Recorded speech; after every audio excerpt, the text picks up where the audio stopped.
Hi everyone, welcome back to Emotional Self-Mastery. I'm Danielle Gaudette. Thank you for tuning in again. Today we're talking about self-acceptance part 2. And the topic for today will be ownership.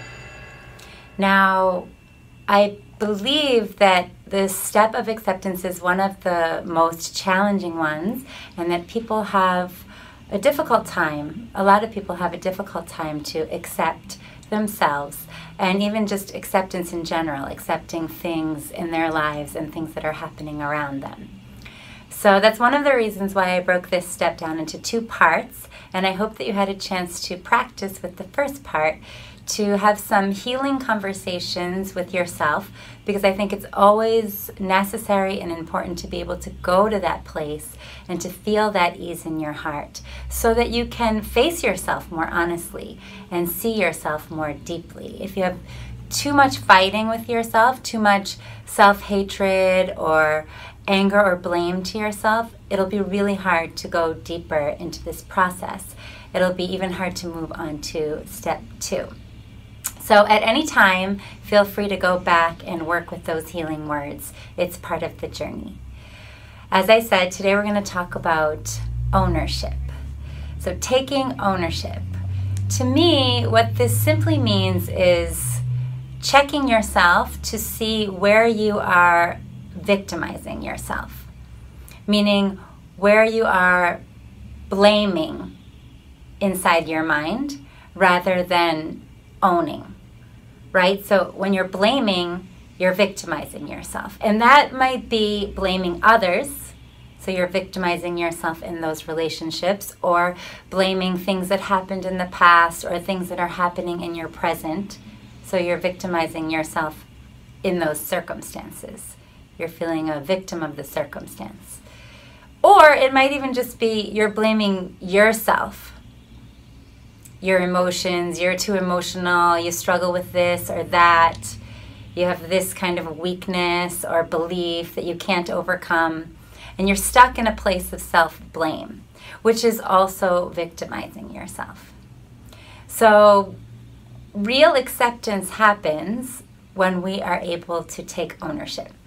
So I'm going to talk about 3 tips for this, because as I said, I think it's not always as easy as it sounds. And the more tools we have, the better. So let me talk about 3 tips. So the first tip is owning it. Changing your words into more ownership words. For instance, instead of I'm sad, I'm scared, I'm angry, you can change your words into I have sadness, I have fear, I have anger. This simple sentence, I have, is a sentence of ownership. You're saying that this is something that now is mine. Once it's mine, I can work with it, right? If I'm just a sad person, what can I do? If I'm just a scared person, what can I do? Or if I'm endlessly blaming somebody else, oh, I'm just being hurt, I'm being taken advantage of, it's unfair, I'm being treated poorly. What can you do? You're a victim and you're helpless at that time. And your happiness and your peace is in somebody else's hands, or it's in the hands of your own emotion or your habits. You have given your happiness and your peace away. You've disempowered yourself. So it's not always easy, because there's many times that we feel that this is just the way that I feel and this is just the way that it is. But if you can shift those words to I have, you can start to make a little bit of space. I used that phrase when I talked about inner watching. We need to use it again. You need to have a little different relationship with that feeling or that circumstance. I have the feeling of being hurt by somebody else. I have pain. I have. So this is the first tip. Shifting all of the things that you're feeling out of just this is the way that it is to this is something I have, because now you're in a position that you can do something. You can heal yourself. You can change yourself. You can let go. You can move on. You can make new choices, conscious choices.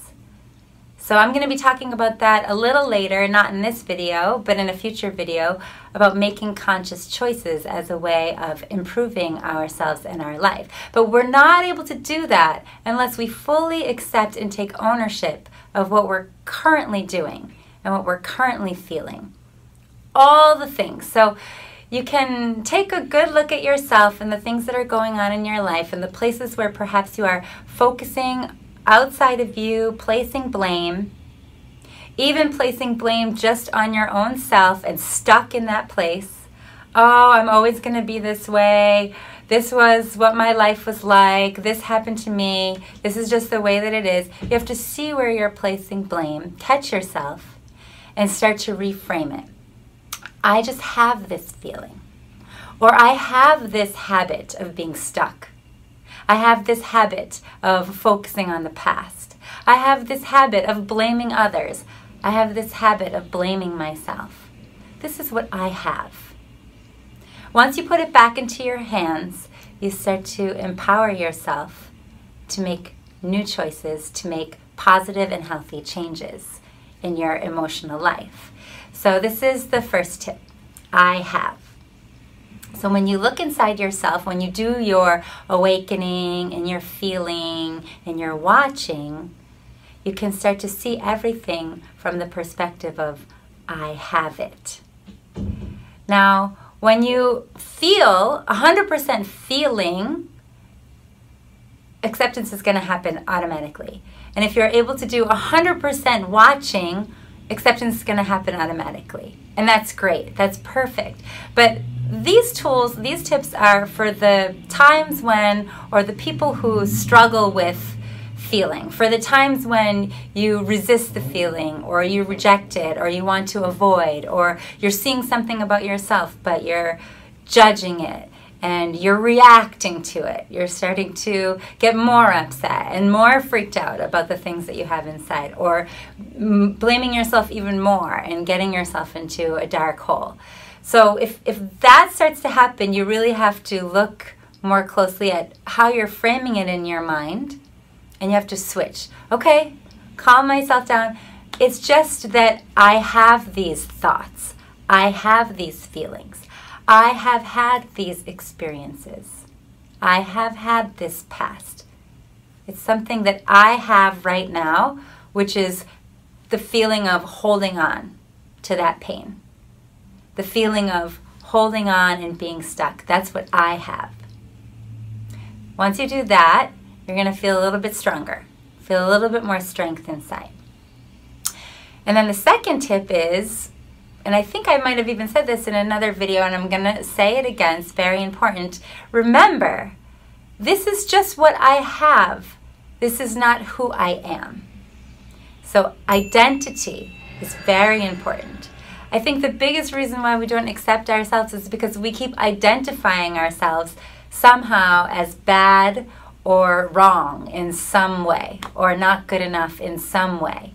We identify ourselves as that person, that not good enough person, that worthless person, that person who failed and makes mistakes or made this really big, unforgivable mistake.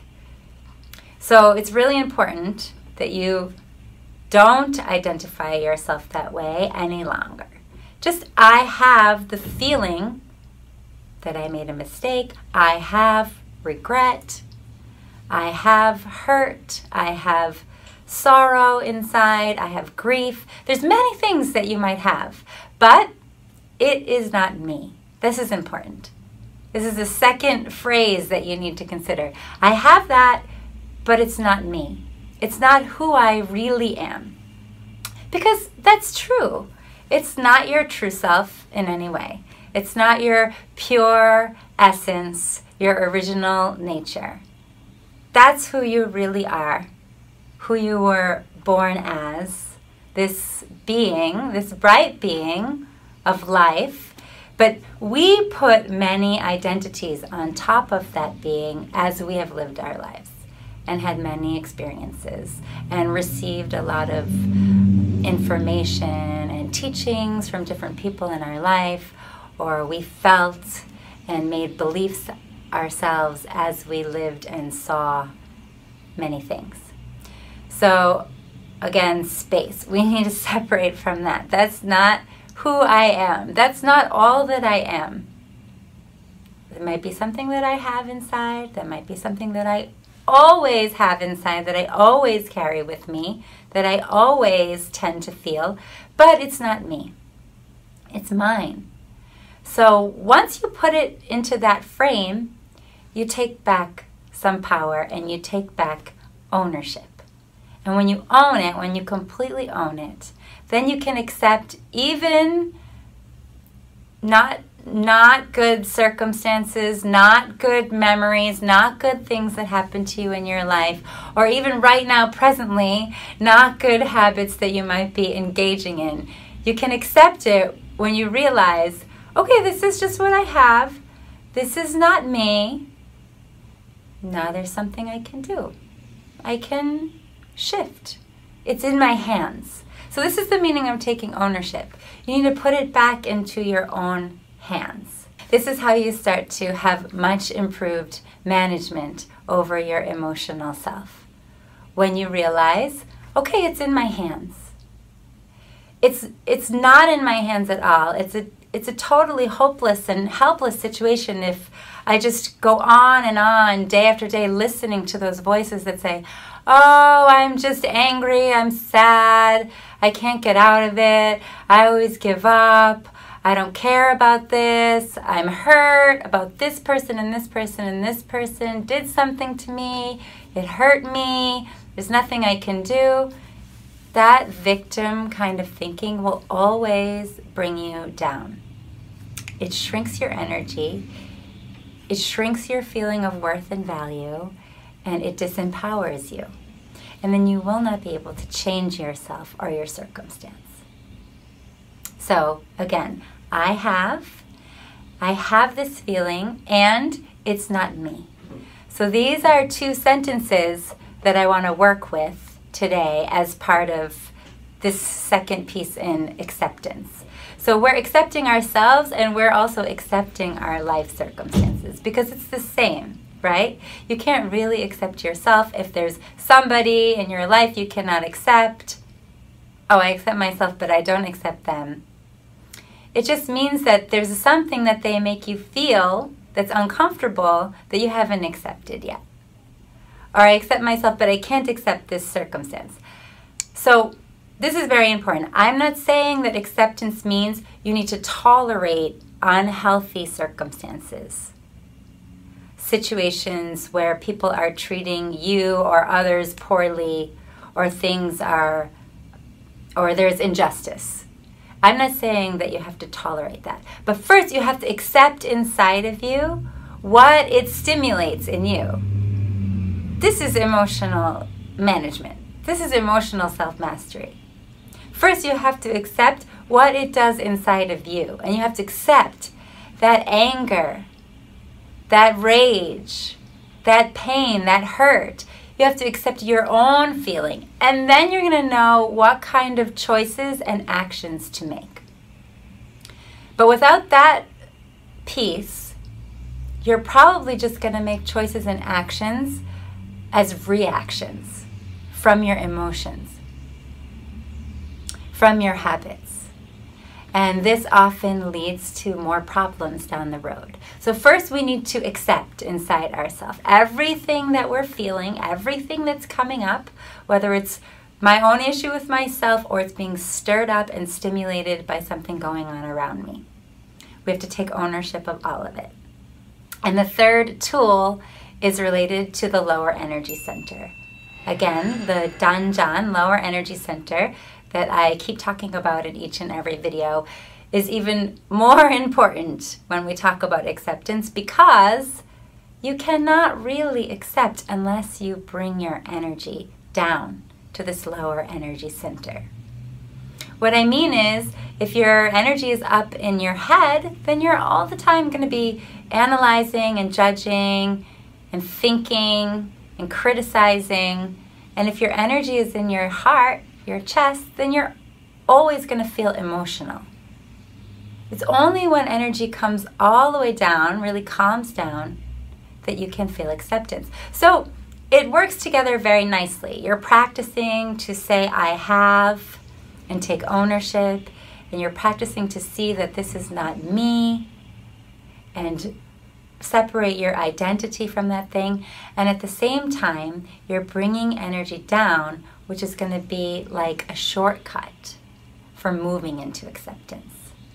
So you're talking with your brain, you're talking with your heart, and you're also grounding your energy. And it's going to, as soon as the energy comes down, it's going to help you to reach that place of acceptance that much more quickly. That's why it's really important to do acceptance work with stimulating your lower energy center and not just trying to do it in your head. Because even if you get it all figured out in your head, I'm sure that the next time something stimulates you, it's just going to happen again. And you're not going to know how to handle it until you bring your energy down again. So we need to start to make a good habit of just getting that energy down as quickly as we can. Even if it's taking a long time to really feel, okay, yeah, this is just something I have, this isn't me. If it's taking time, if we're struggling or we're resisting that in some way, just keep bringing the energy down. It's going to help you. Once the energy comes down, you're going to be able to allow yourself to feel that, yes, this is just something I have. This is mine to work with. This is mine to manage. Even if the situation doesn't change in your life, once you feel that feeling, like, oh, this is just something I have. It wasn't me all along. You already feel at least 80% better. And the next 20% comes with what you're going to do next, what kind of choices and what kind of actions you're going to take. So you have to give yourself some time. You have to practice. And once you get the feeling inside, then it's going to get easy. You're going to see more easily what you want to do now that you've realized, or how you want to take a different action to manage this feeling now that you've realized that this is mine and it's back in my hands and I'm empowered again. That empowerment, as I just said, is 80% of solving the problem. So, as I always recommend, let's do Danjan tapping. You're going to focus on that point 2 inches below your belly button. You're going to make healing fists and start your tapping. And as you do your tapping exercise this time, I'm going to just set you up for it. And then when you have some time on your hands, you can turn off this video and take at least 20 minutes to do this practice, or a little bit more if you have more time. But even if you don't have that much time and you just have 5 minutes, just go ahead and give it a try, because it might help you to start seeing your emotions in a totally different way. So these are the sentences. Ready? You're going to tap and you're going to say, I have, and then you're going to put your feeling into that sentence. So when you close your eyes and you tap and you look inside yourself, a lot of feelings are there. Even if you're having a great day, there's going to be a lot of feelings. They can be physical feelings, emotional feelings, things that were just kind of stuck in there that had not been processed. I have that feeling. I have it. I have attention, I have worry, I have anxiety. And then, tension is not me. That's the second sentence. Worry is not me. Anxiety is not me. Anger, blame, sadness, guilt, shame, grief. There's so many. Or it could be physical, pain, tension, burning, tightness. Okay, I have this. I have this. This is not me. I have this. This feeling is not me. Just make a rhythm of repeating those 2 sentences over and over again. So you're putting the whole thing together, right? You're saying, I have, and it's not me, and you're tapping your Danjan. You're putting all 3 tools into practice here. And And that's what I want you to do. And I want you to see what happens inside, what that makes you feel. And as I said at the beginning of this video, if you ever get stuck, if you bump into yourself, you can pause and go back to the healing phrases and have some time to just forgive yourself and thank yourself and love yourself. And then again, work on taking ownership of every single thing that you feel inside of you. We need to take ownership before we make our next action in order to have more harmony in our lives. So that is all that I want to say for Self-Acceptance Part 2 today, the topic of ownership. I think there might be many questions that come up as you start to practice, and I'm happy to hear your questions. I would like for my next video to be a Q&A session so that I can hear a little bit about how you have been practicing and digesting the things that I gave in the last few videos, the watching video and the acceptance videos. I think I went over some really important principles, and I gave you several different exercises to practice. So please put them into practice and then post your comments and especially your questions, if you have any, underneath this video. And I look forward to reading them, and in my next video I will be addressing some of the questions. So thank you again for tuning in. If you enjoyed this show, please feel free to subscribe to Body and Brain TV so that you can always find out when there's a new episode coming out. I am so happy to hear from all of you who have been reaching out to me, and I look forward to continuing this healing journey with you. So good luck with your practice, and see you next time. Bye-bye.